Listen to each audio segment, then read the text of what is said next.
Jadi Ahmad Zoni ketika diperiksa di pengadilan, terutama dalam pembacaan dakwaan ya, dakwaannya seperti apa, apakah lawyernya eksepsi atau tidak, ya itu berjalan.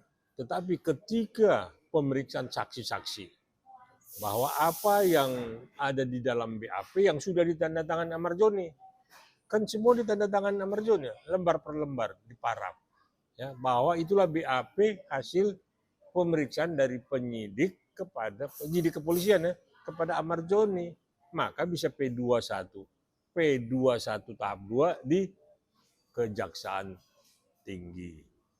Nah, kalau misalnya ada hal-hal yang memang dia bantah dalam BAP yang dibacakan dalam pertanyaan ataupun JPU meminta penjelasan kepada Ahmad Zoni keberatan, akhirnya Ahmad Zoni minta verbalismenya dihadirkan. Nah, disitulah mungkin terjadi debat. Saya tidak ngomong begini, kok ada di BAP ngomong begini, ada apa? Nah, itulah biasa, mungkin karena ditekan atau apa, maka saya tanda tangani BAP itu. Nah, tapi di dunia sekarang ini sih udah nggak model, nggak ada lagi main kekerasan oleh penyidik kepada si tersangka. Semua dialog, semua pertanyaan. Tapi kalau dia merasa ditekan atau dijebak atau dipaksa, saya pikir Ahmad Zoni bisa mengadu kepada Propam atau melalui lawyernya bahwa kliennya itu disuruh mengaku dengan paksaan segala macam, bahwa dia bandar, dia apa segala macam. Penyidiklah yang tahu seperti apa dan saksi-saksilah yang tahu seperti apa Ahmad Zoni di dalam sel sebagai warga binaan. Tapi saya nggak juga saat menandatangani perlembar BAP tersebut tidak didampingi kuasa hukum. Enggak dong, karena ancamannya di atas 5 tahun, maka pasti penyidik meminta kepada kuasa hukum dari Ahmad Zoni untuk mendampingi Ahmad Zoni dalam BAP.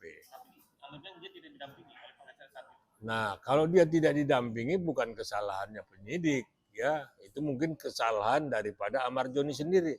Karena dia harus menyatakan keberatan kepada penyidik ketika tidak didampingi oleh kuasa hukum. Karena kan yang ngerti hukum kan kuasa hukumnya. Nah, kalau dia tidak didampingi, penyidik kan pasti nanya, mana kuasa hukum Anda? Kok tidak hadir atau tidak ada? Kalau tidak ada kuasa hukumnya, tidak ada pengacaranya, maka kepolisian bisa menunjuk pengacara bantuan hukum yang untuk mendampingi si Ahmad Zoni di Polda ataupun di Polres. Itu ada tempat seseorang yang ditersangkakan tetapi tidak punya pengacara, dikasih pengacara gratis. Nah, inilah yang memang kalau saya ikutin Ahmad Zoni ini berkelebihan ya. Tempo hari sudah di Nusa Kambangan, terus minta dikembalikan ke Jakarta, mau sidangnya minta offline, tidak mau online. Artinya ada beberapa keinginan Ahmad Zoni sudah dipenuhi. Nah, tetapi masih merasa haknya kayaknya belum terpenuhi. Bang, tapi bang dari pihak penyidik kemarin menyatakan Ahmad Zoni meminta plastik klip yang dia buat mereka lah yang bisa memakai itu dalam hal narkoba. Amar mengakuinya kalau dia meminta plastik klip kepada pacar itu lewat chat WhatsApp. Itu kan bisa dijadikan alat bukti bang, tapi dari pengacaranya Ahmad Zoni itu alat bukti cacat hukum karena dia cuma hanya minta doang plastik klip gitu.